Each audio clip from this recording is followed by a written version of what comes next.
दोस्तों, आज की खतरनाक स्टोरी में आपका स्वागत है। इस स्टोरी के अंदर हमें कुछ दोस्तों को दिखाया जाता है जो कि टेक्सास शहर की तरफ जा रहे थे, जहां पर रास्ते में उनके साथ कुछ ऐसा होता है जिसके बाद उन लोगों की लाइफ बहुत ही ज्यादा बदतर हो जाती है। तो आखिर दोस्तों क्या होता है उनके साथ, जानने के लिए इस वीडियो को पूरा देखते रहिए। और दोस्तों एक बात आपको बता दूं कि वीडियो को बनाने में काफी मेहनत लगी है। कृपया करके चैनल को सब्सक्राइब करके मुझे अपना सपोर्ट जरूर दें। चलिए शुरू करते हैं। अब ये कहानी स्टार्ट होती है। हम 5 दोस्तों को देखते हैं जो कि अपनी कार से अमेरिका के टेक्सास शहर की तरफ आगे बढ़ रहे थे और फिर रास्ते में उनकी कार के सामने एक लड़की आ जाती है जो कि बहुत ही ज्यादा डरी हुई थी। किसी तरीके से वो अपनी गाड़ी के आगे आने से उसे बचाते हैं और पास जाकर उस लड़की की मदद करने की कोशिश करते हैं, लेकिन अभी वो लड़की किसी किलर के बारे में बात कर रही थी। उन्हीं दोस्तों में एरिन नाम की एक लड़की को ऐसा लगता है कि शायद वो लड़की मेंटली डिप्रेस्ड है, यानी कि किसी मानसिक बीमारी से गुजर रही है। तो फिर वो लोग अपनी कार में उसे बैठाकर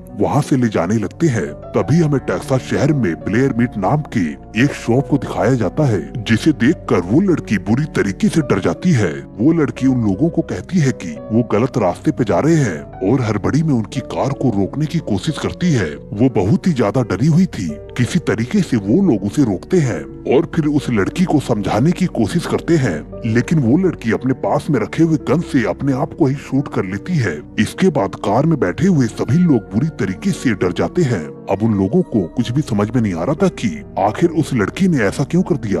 ये सब नजारा देखकर कार में बैठे सभी लोग बाहर आते हैं और उस लड़की को ठिकाने लगाने की सोच रहे थे, क्योंकि वो लोग उस लाश को अपने साथ ले जाना नहीं चाहते थे। और उस लड़की की मौत और उसकी लाश के बारे में बताने के लिए वो पुलिस स्टेशन जाने का फैसला करते हैं, ताकि वो उस लड़की की लाश को पुलिस को देखकर इस मामले से फ्री हो सके। सभी लोग कार में बैठकर वहाँ से जाने लगते हैं और थोड़ी ही दूर पर जाने के बाद उन्हें एक गैस स्टेशन नजर आता है, जहाँ पर जाने के बाद वो लोग गैस स्टेशन के ओनर को पुलिस को कॉल लगाने के लिए कहते हैं। और अब वो औरत भी पुलिस स्टेशन में कॉल लगाने लगती है, लेकिन वो औरत उन लोगों को बताती है कि पुलिस ऑफिसर इस वक्त किसी फैक्ट्री में मौजूद है, जिस पुलिस ऑफिसर का नाम हैवोट है और जिससे मिलने के लिए उन्हें वहीं पर ही जाना होगा।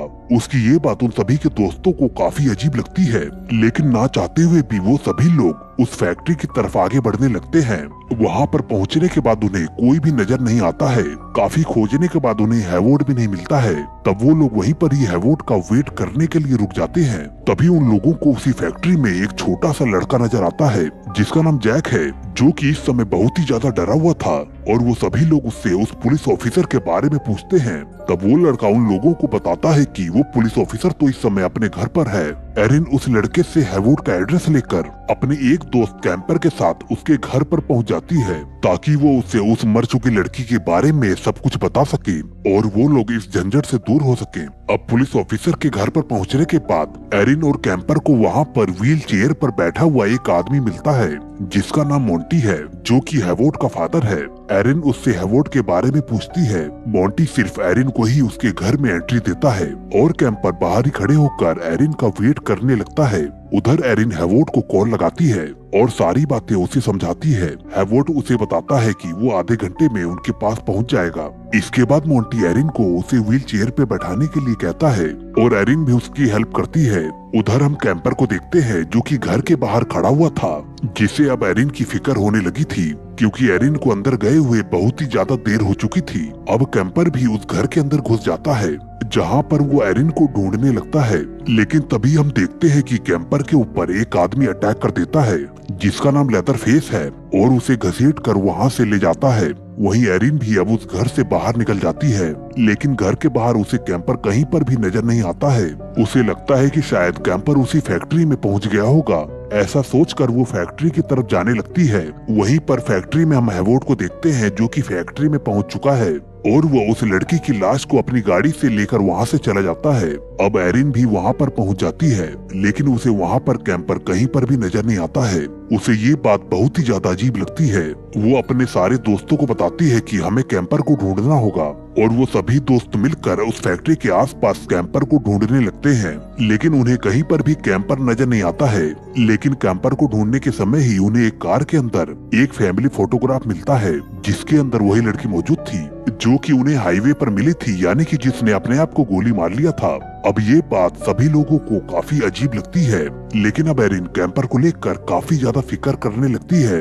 अब वो अपने ही एक दोस्त एंडी के साथ मोंटी के घर जाकर कैंपर को ढूंढने का फैसला करती है और अब एंडी और एरिन मोंटी के घर पहुंच जाते हैं। एरिन को शक होता है कि जरूर मोंटी ने ही एरिन के साथ कुछ किया है। इस कारण से वो उसे बातों में लगा लेती है और पीछे से एंडी मौका देखकर उसके घर में घुस जाता है, जहाँ पर उसे एक कमरे में बहुत ही सारे बॉडी पार्ट्स लटके हुए दिखाई देते हैं, जिन्हें देखकर वो बहुत ही बुरी तरीके से डर जाता है और जोर से चीखने भी लगता है। और तभी एरिन भी घर के अंदर पहुंच जाती है और जहाँ पर एंडी और एरिन को देखकर मोंटी बहुत ही ज्यादा गुस्सा करता है, लेकिन तभी वहाँ पर लेदरफेस अपने हाथों में हथियार लेकर पहुंच जाता है, यानी कि अब वो उन दोनों को मारने वाला था।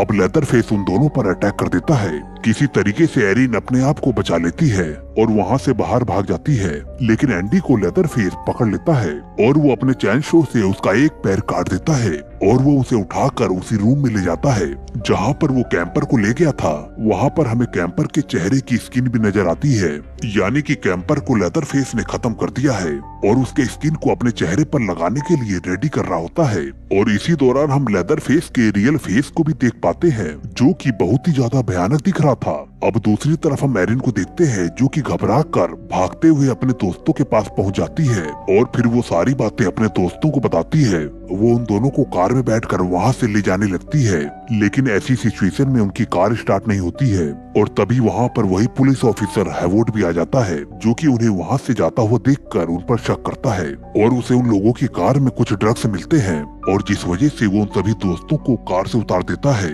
और अब वो मॉर्गन नाम के एक लड़के को टॉर्चर करने लगता है और वो उससे कहता है कि जिस तरीके से उस लड़की ने तुम्हारे कार में सुसाइड किया था, तुम्हें भी वैसा ही करके दिखाना है। वो उसे उसके हाथ में अपनी गन देखकर उसे शूट करने के लिए कहता है। अब यहाँ पर मॉर्गन बहुत ही बुरी तरीके से घबरा जाता है, उसे कुछ भी समझ में नहीं आता है, लेकिन वो थोड़ी सी हिम्मत करके हैवोड की गन को उसी के ऊपर तान देता है और ट्रिगर भी दबाता है, लेकिन उस बंदूक में गोली नहीं थी। इस बात से हैवोड बहुत ही ज्यादा गुस्सा हो जाता है और उन दोनों लड़कियों को वहीं पर छोड़कर और साथ में उनकी कार की चाबी को भी लेकर मॉर्गन को अपनी कार में बैठाकर लेदरफेस के घर की तरफ बढ़ने लगता है। वहीं दूसरी तरफ एरिन और पेपर उस कार को किसी तरीके से स्टार्ट करने की कोशिश करते हैं, लेकिन तभी इसी बीच वहाँ पर लेदरफेस पहुँच जाता है, जिसे देखकर पेपर बहुत ही बुरी तरीके से डर जाती है और कार से निकलकर वहाँ से भागने लगती है, लेकिन लेदरफेस उसका पीछा करता है। पेपर किसी तरीके से बचने की कोशिश करती है, लेकिन लेदरफेस उसे एरिन के सामने ही अपनी चैन शो से बहुत ही बुरी तरीके से काट देता है। लेदरफेस के चेहरे को देखकर एरिन को पता लगता है कि लेदरफेस ने कैंपर को भी खत्म कर दिया है और उसके चेहरे के स्किन को अपने चेहरे पर लगा लिया है। अब वो अपनी कार से उतरकर वहाँ से भागने लगती है। भागते हुए वो एक कैबिन के पास पहुँच जाती है, जहाँ पर हम दो लेडीज को देखते हैं जिनका नाम हेनरी और लूडा है और वो उन दोनों को बताती है कि उनके पीछे एक किलर पड़ा हुआ है। उन्हीं में से एक लूडा बताती है कि जिस किलर के बारे में तुम बात कर रही हो वो ऐसा बिल्कुल भी नहीं है, वो तो बहुत ही ज्यादा सीधा साधा आदमी है। एरिन बहुत ही ज्यादा डरी हुई थी, उसे हेनरिटा चाय पीने के लिए देती है। तभी एरिन वहाँ पर उसी फोटोग्राफ को देखती है जो कि उसने कैंपर को ढूंढते समय एक कार में देखी थी, जिसमें उसी लड़की की फैमिली थी जो कि मर चुकी है। और अब उसे कुछ भी समझ में नहीं आता है कि आखिर ये उसके साथ क्या हो रहा है। तभी हम हेनरिटा को फोन पर बात करते हुए देखते हैं और जिसके हाथों में एक छोटा सा बच्चा भी था, वो छोटा बच्चा उसी सुसाइड की हुई लड़की की फैमिली का था। दरअसल ये दोनों लेडी लेदरफेस के लिए काम करती है, यानी कि ये दोनों लेडी लेदरफेस की फैमिली का हिस्सा हैं। तभी हम देखते हैं कि एरिन बेहोश हो चुकी है क्योंकि उन लोगों ने उसकी चाय में कुछ मिला दिया था। एरिन को जब होश आता है तो वो अपने आप को उसी घर में पाती है जहाँ पर लेदरफेस ने उसके सभी दोस्तों को खत्म कर दिया था, जहाँ पर हम लेदरफेस की फैमिली को भी देख पाते हैं जो कि लेदरफेस के साथ मिलकर आए दिन कई लोगों को अपना शिकार बनाते हैं और उन्हें बड़ी ही बेरहमी से खत्म भी कर देते हैं। उन्हीं लेडी में से जिसका नाम लूडा है, वो एरिन को बताती है कि लेदरफेस उसका बेटा है जिसे एक स्किन की बीमारी है, उनके स्किन को यूज करता है और उसमें उसका साथ पूरी फैमिली देती है। और यहाँ पर हमें पता चलता है कि हैवोड उसका बड़ा बेटा है और मोंटी लूडा का हस्बैंड है। और अब तभी वहाँ पर लेदरफेस पहुँच जाता है और एरिन को घसीट कर वहाँ से ले जाता है और फिर वो उसे बेसमेंट में कैद कर देता है, जहाँ पर एरिन को बहुत ही सारी लाशें नजर आती है और उसे वहाँ पर एंडी भी नजर आता है जिसे लेदरफेस ने एक हुक की मदद से ऊपर लटका कर रखा हुआ था। एंडी बहुत ही ज्यादा तकलीफ में होता है, ये देखकर एरिन उसे नीचे उतारने लगती है, लेकिन एंडी को बहुत ही ज्यादा दर्द हो रहा था। अब एंडी एरिन से कहता है कि वो इसे इस दर्द से बिल्कुल आजाद कर दे, यानी कि उसे खत्म कर दे। एरिन ऐसा करने से मना करती है, लेकिन बहुत ही ज्यादा कहने पर ना चाहते हुए भी एरिन एंडी को एक चाकू की मदद से खत्म कर देती है। वहीं पास में ही एरिन को एक बाथटब में मॉर्गन भी नजर आता है, जिसे कि लेदरफेस ने बहुत ही ज्यादा टॉर्चर किया था। वो उसे वहाँ से बाहर निकालती है। तभी हम वहाँ पर उसी एक छोटे से लड़के को देखते हैं, जिसका नाम जैक है, जो कि हैवॉर्ड का बेटा है। वो एरिन और मॉर्गन को वहाँ से बाहर निकालने के लिए उनकी मदद करने के लिए आया होता है और वो तीनों लोग मिलकर वहाँ से बाहर निकलने लगते हैं। लेकिन तभी वहाँ पर लेदरफेस अपनी चैन शॉल लेकर आ जाता है और एरिन को पकड़ लेता है, लेकिन किसी तरह से वो अपने आप को बचा लेती है और वो दोनों वहाँ से निकल जाते हैं। मॉर्गन और एरिन पास में ही बने एक पुराने कैबिन में आके छिप जाते हैं, लेकिन उनका पीछा करते हुए लेदरफेस भी वहाँ पर पहुँच जाता है। एरिन किसी तरह से लेदरफेस से अपने आप को छिपाने की कोशिश करती है और थोड़ी देर बाद लेदरफेस वहाँ से चला जाता है। एरिन को लगता है कि लेदरफेस वहाँ से चला गया, जिससे कि वो चैन की सांस लेती है, लेकिन लेदरफेस कैबिन की दूसरी तरफ से उसके ऊपर अटैक कर देता है और उसे अपने चैन शो से काटने लगता है।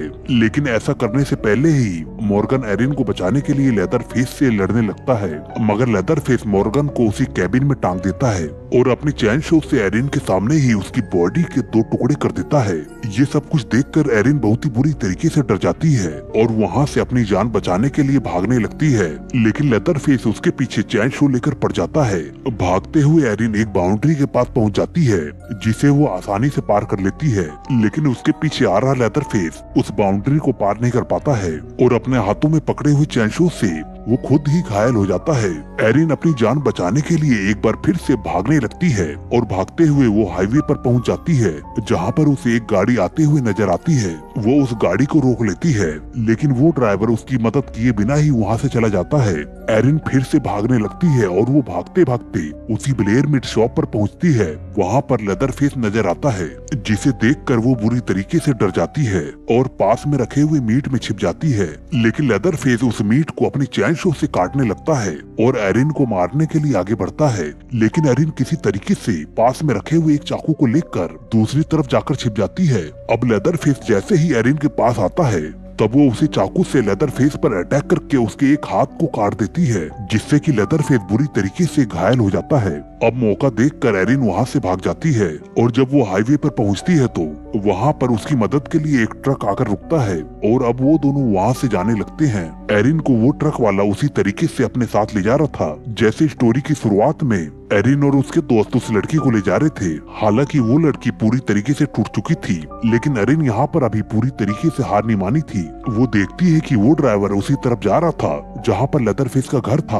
वो उस ड्राइवर को किसी तरीके से रोकने की कोशिश करती है, लेकिन ड्राइवर ट्रक को लेकर किसी तरीके से अब लेदरफेस के घर पर पहुंच जाता है, जहां पर एरिन उस ट्रक से उतरकर उस घर के अंदर झांकती है और उसे वही छोटा बच्चा नजर आता है। दूसरी तरफ वो ट्रक ड्राइवर लेदरफेस के घर के दरवाजे पे जाकर उनसे मदद मांगने की कोशिश करता है, लेकिन एरिन समझ जाती है कि ये लेदरफेस की फैमिली है, इस कारण से वो उस ड्राइवर के साथ नहीं जाती। लेदरफेस के सभी फैमिली मेंबर दरवाजे पे खड़े उस आदमी को देखने जाते हैं। इसी बीच एरिन लेदरफेस के घर में पीछे के दरवाजे से घुसकर उस बच्चे को उठा लेती है और पास में खड़ी हैवॉर्ड की गाड़ी को लेकर और उस बच्चे को लेकर वहाँ से जाने लगती है, लेकिन इसी दौरान वो हैवॉर्ड को उसी गाड़ी से बुरी तरीके से कुचल देती है और अब फिर वो उस बच्चे को लेकर वहाँ से आगे बढ़ने लगती है। लेकिन तभी हम देखते हैं कि घायल हो चुका लेदरफेस अपनी चैन शो को लेकर उस कार के ऊपर अटैक कर देता है, लेकिन किसी तरह से एरिन वहाँ से बच के भाग जाती है और इस तरह से वो उस छोटे से बच्चे की ओर अपनी जान बचा लेती है। और अब दोस्तों इसी के साथ ये मूवी यहीं पर ही एंड होती है।